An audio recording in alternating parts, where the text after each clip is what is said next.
have about 40 pounds of gear on my back. The goal is to build a survival shelter and spend the night in the dead of winter. We have no tent and fire is going to be the only way we can make it through the night. We just spent a couple hours hiking up here. We were scouting for a spot. We really like the look of this tree. I think we'll be able to build a lean-to. I don't think it'll fall on us. I brought Parker out with me today because we want to build a really cool shelter and it's gonna take some manpower or woman power.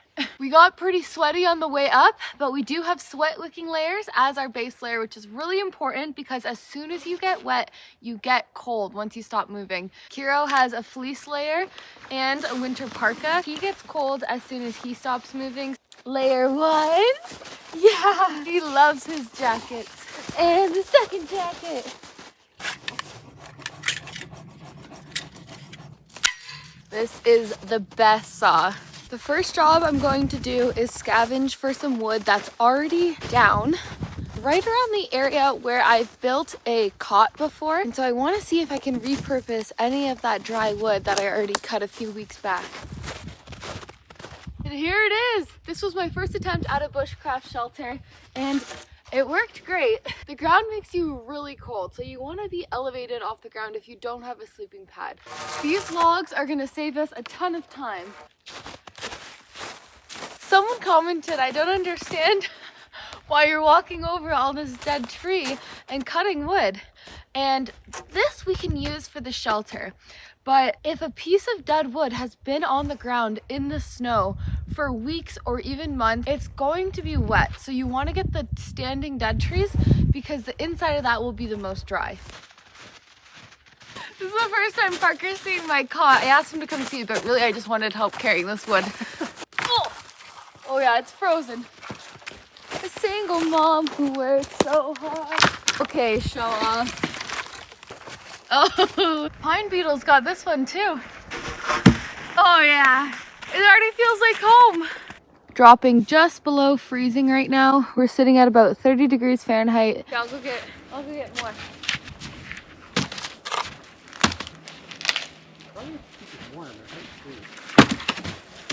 I'm gonna start clearing out this area around the tree. I started chopping this wood a little bit. It almost looks like fat wood. You can tell because it's a bit darker in color and it's oily. And you normally find fat wood at the base of a ponderosa pine or any pine, and that's what this is. That could be a big help for starting this fire. So you can see how oily the wood is here. We'll be able to shave that down and it'll start a fire really well. It's just packed with sap and oils and it'll burn for a long time.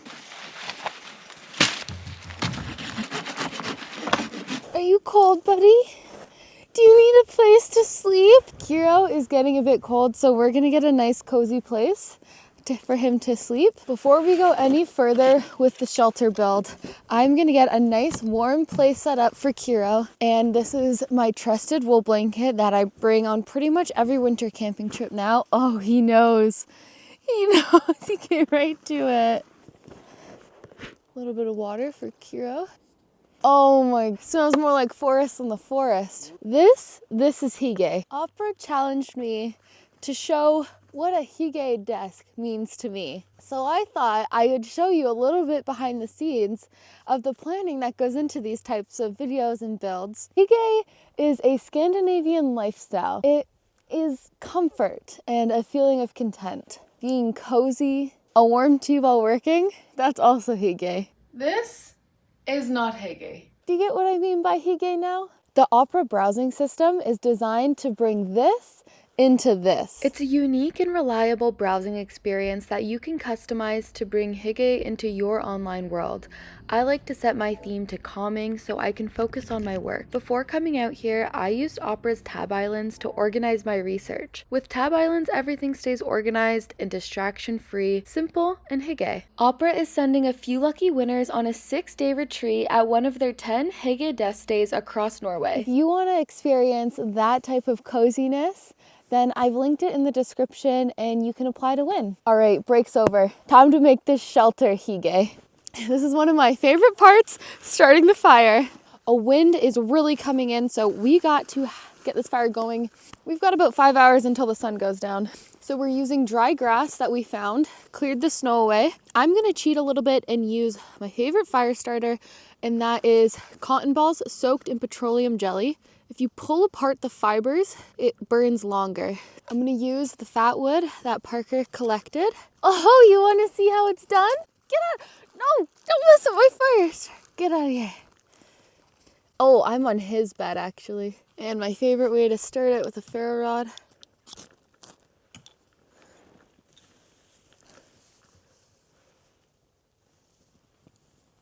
So you do log cabin style so that it can still get oxygen. This shelter's too big, I think. Like, I feel like this is gonna be the warm spot and we want the fire to be at the opening, right? Like, this is so big of an opening. Well, Madison's starting the fire. I'm gonna get some bigger logs going.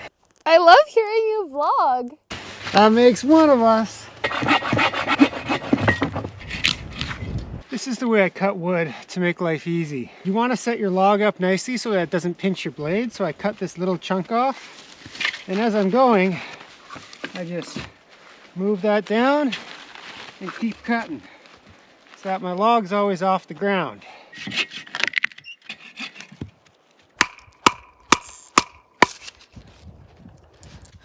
Temperatures are dropping. Gotta put the hat on. Your head is one part of your body that loses the most heat if it's not properly insulated. So if you can, avoid a cotton toque, because if you do start sweating or it gets wet from the snow, then it won't dry and it won't keep you as warm. So this is wool and then the inside is fleece lined. Oh, there's little red, it's moving! It's dinner. Anyone knows what this little red worm is that was in that tree? Let us know. Can we eat it? Is it an inchworm? Oh, this has got to be a record for me. This isn't more efficient. That's better. If you guys have watched any of my recent videos, you know I love trees that have the burned roots and you can just push them right over. Actually, this might not be one of them, but let's see. Nope, that's not one of them. You definitely wouldn't want to camp under this type of tree though, because although I can't just push over it, one big windstorm and it could land on you in the middle of the night.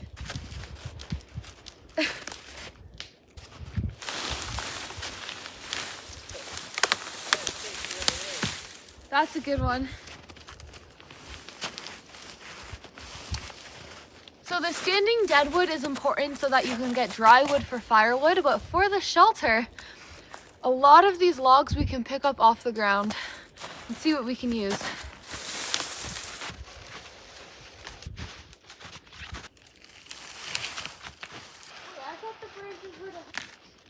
That one's too heavy to move and it's frozen solid. Let's see what else we got. What I've learned to love about building things in general is you can just make something out of nothing. With your own imagination, you can just look at what resources you have and build something that can keep you alive. It's really fascinating.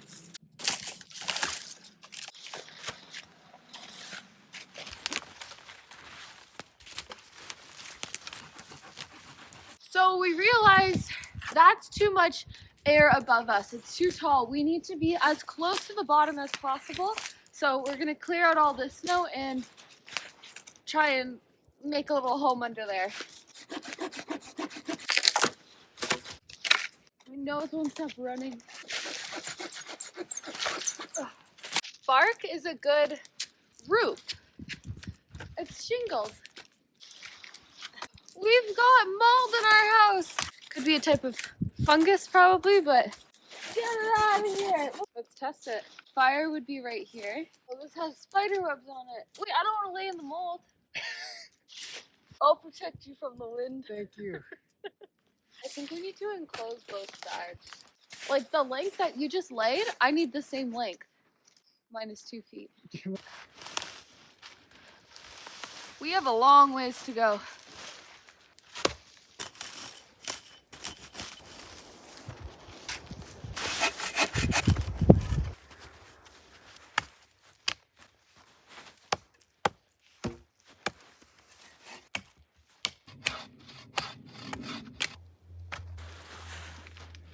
Okay, Kiro, back to work. You lazy butt.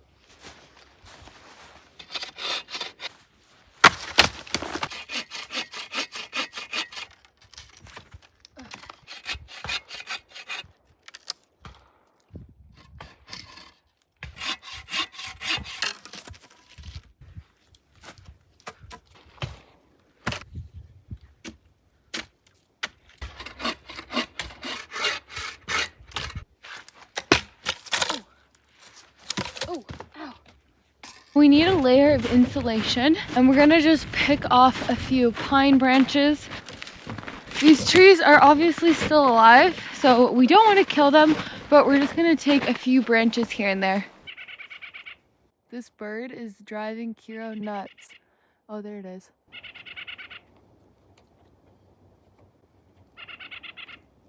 It's kind of neat how he's walking up and down this tree trunk. I feel like you don't often see that. We need to fill the gap at the foot of this tree. So I've just started stacking logs on top of each other. I think that's a little bit of a quicker way. It's gonna get clumpier ones and leave their branches on, and then we can cover it with our insulation. This side is looking great. There's still a few holes we have to fill. Parker's taller, so he can reach the branches a lot easier than I can.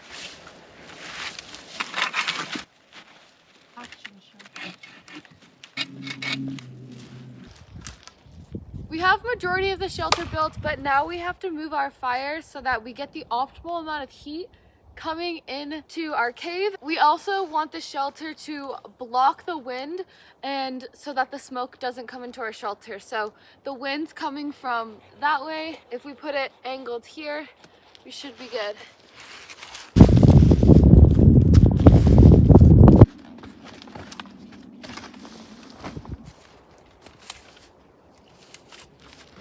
I'm up. It's expected to drop to -10 tonight, -10 Celsius. So we're having beef pot roast for dinner tonight, and we're going to try for the very first time fresh bread made from a Ziploc bag. Very excited about this, but also worried that we might not have bread for dinner. So I've put 2 cups of flour in here, a little bit of salt, sugar, and then I need to add yeast. I don't know if this is the right yeast, so I just got some packets of it instead of a big tub. Oh, it's getting chilly and the sun is going down. Parker just told Parker's made pizza at home before. Active dry yeast. Yeah, you have to mix it with warm water at home and then put it in. You have to knead, and then we have to put it by the fire so that it doesn't freeze. I think he likes it. The smoke is not going in there, so that's a win for us. Looks fantastic. Kiro ate his food a little while ago, and I went to just go check on his water. It's frozen. Oh, it's now officially below 0. It's dropped to -2, which is about the high 20s in Fahrenheit. So we've got the bread. I honestly should have done this probably about 2 hours ago. Trying to get that warmed up. I finally have, this is untouched. This is the most clean this pot will ever be. I'm so excited. I can put this directly in the fire. There's no silicone, it's just straight stainless steel. I finally feel like a true Bushcraft camper. Fire Maple was kind enough to gift this to me, so thank you to them. And the main course tonight is a beef pot roast. We love this. It's already made. Oh, geez. It's already vacuum sealed, so we're just gonna boil some water and then put the roast directly in there in the plastic. We've got the -18 Celsius bags, and we gotta fluff them up so that the insulation is ready for us. And so, where's my zipper? This is Hygge. Okay, it's 2 degrees warmer in here. I'll take it. The key is the wind. The wind makes it so much colder. I should have started the bread a long time ago. If anyone does this at home, put the water all the way to the top so that it... If anyone does this at home, put it in your oven. We were trying to avoid having dishes, but it's pulling apart. Oh, that looks good. So I didn't start the bread fermentation soon enough. This is what we're working with. Honestly, I'm just gonna put this back in my backpack and eat this tomorrow because it needs more time. It needs a few more hours. I did bring a backup just in case, so we're putting a few of these on the fire.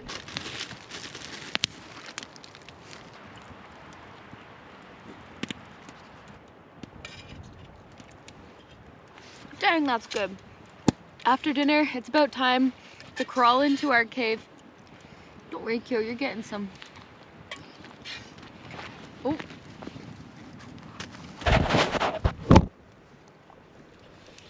Doesn't even let it hit the plate. All right, it's about -5 Celsius, 25 Fahrenheit.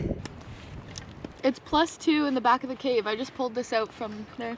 In the morning.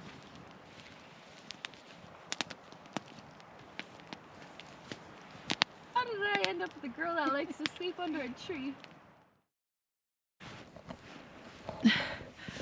Good morning from under the tree. We did it. How'd you sleep? I slept. It was cold, but the fire kept us warm until about 2 in the morning. Yeah. Kiro already ran out of the shelter. Come here, honey. I kept my water bottle in my sleeping bag so that it wouldn't freeze, and boiled it before nighttime. So we have water for coffee. And just outside the tent,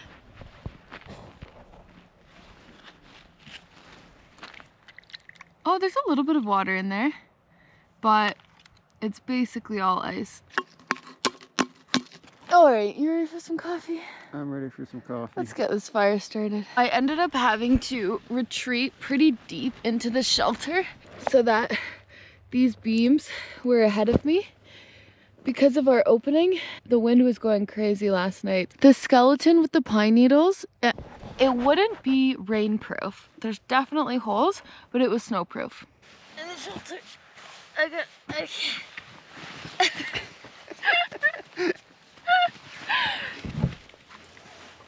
I wore my insulated booties, which kept my feet so warm.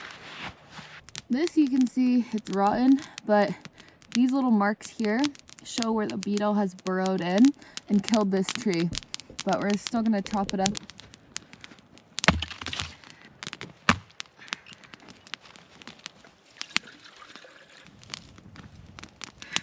Kiro has been laying over here for far too long.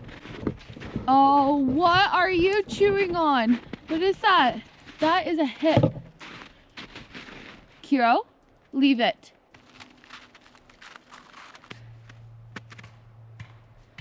Come on, let's go back. Sorry, bud. I don't know if that thing has diseases. Footprints through here. There's definitely a lot of deer activity. Got some vanilla style latte.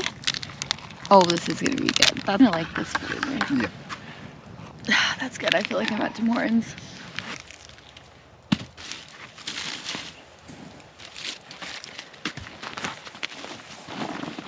Oh, I'm really sad to leave this shelter, but we're gonna pack up the rest of our stuff and head down. We have a few kilometers out of here. We're gonna get some breakfast. Thank you guys so much for watching, and we will see you in the next one.